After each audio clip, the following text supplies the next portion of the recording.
Las vacaciones no siempre son sinónimo de descanso. Carta número 19 de Fractal. Hay una imagen que se repite cada verano casi con la misma precisión con la que regresan las altas temperaturas. La promesa de volver renovados. Cambiamos la oficina por la playa, el escritorio por la montaña, las reuniones por las caminatas al atardecer. Reservamos hoteles, compramos billetes, planificamos itinerarios y repetimos una frase que parece incuestionable. Necesito desconectar. Sin embargo, basta conversar con algunas personas cuando termina agosto para descubrir una paradoja bastante menos romántica. Muchos regresan diciendo que necesitan vacaciones de las vacaciones, o que el lunes volvió demasiado pronto, o que el descanso simplemente no alcanzó. Y cada vez me pregunto más si el problema no será que esperamos que el cambio de escenario haga un trabajo que en realidad le corresponde al tiempo. Porque solemos pensar el cansancio como una cuestión del cuerpo. Dormimos poco, trabajamos mucho, caminamos demasiado, necesitamos parar. Todo eso es cierto. Pero existe otra forma de agotamiento mucho más difícil de identificar porque no siempre duelen los músculos.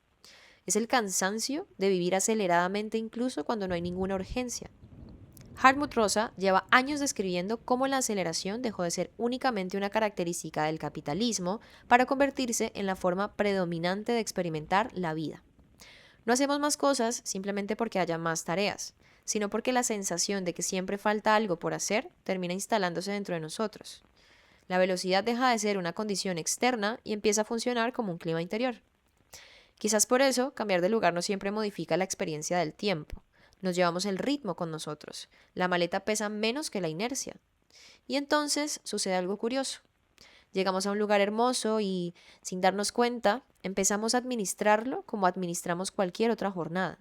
Hay que aprovechar el día, hay que conocer todos los lugares posibles, hay que probar los restaurantes recomendados, hay que responder algunos correos por si acaso, hay que hacer fotos antes de que cambie la luz, hay que descansar bien para volver con energía. ¿Te suena familiar? Porque ahí, incluso el descanso termina organizado por la lógica del rendimiento. La socióloga Judy Bachman plantea una contradicción reveladora. La tecnología prometía ahorrar tiempo, automatizar tareas, simplificar la vida cotidiana. Sin embargo, cuanto más eficientes se vuelven nuestras herramientas, mayores parecen ser las expectativas sobre todo lo que deberíamos ser capaces de hacer. El resultado no es una vida más lenta, sino una sensación permanente de escasez temporal. No nos falta tiempo, nos persigue la impresión de que nunca es suficiente. Quizás por eso cuesta tanto descansar de verdad, porque el descanso no fracasa únicamente cuando seguimos trabajando, también fracasa cuando seguimos habitando el tiempo como si todavía estuviéramos produciendo.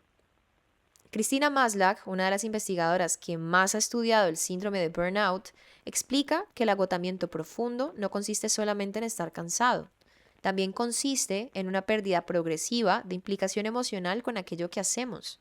No desaparece únicamente la energía, empieza a desaparecer el vínculo con ella. Y tal vez ahí se esconde una diferencia importante. Hay un cansancio físico que se recupera durmiendo, pero existe otro que necesita algo mucho menos evidente.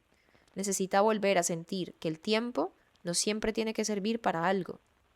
Byung-Chul Han escribió que la enfermedad característica de nuestro tiempo ya no es la disciplina impuesta desde afuera, sino la autoexplotación.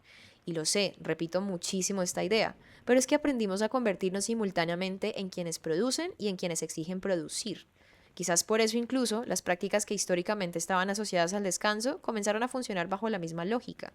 Meditar para ser más eficientes, dormir para rendir mejor, hacer ejercicio para optimizar el cuerpo o viajar para regresar más productivos. Descansar dejó de ser una experiencia, se convirtió en un objetivo. Y cuando el descanso también entra en la lógica del desempeño, algo esencial empieza a perderse.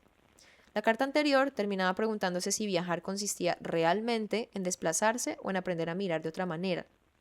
Hoy estoy por pensar que ocurre algo parecido con el descanso.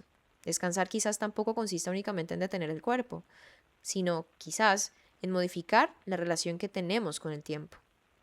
Hace unos días, justamente, me preguntaba también cuánto hacía que no contemplaba un paisaje durante media hora sin hacer absolutamente nada más. Hoy esa pregunta cambia apenas un poco. ¿Cuánto hace que un día no necesita justificar su existencia por todo lo que logramos hacer en él? ¿Cuánto hace que una tarde puede ser simplemente una tarde? Sin culpa, sin productividad, sin la sensación de que deberíamos estar aprovechándola mejor.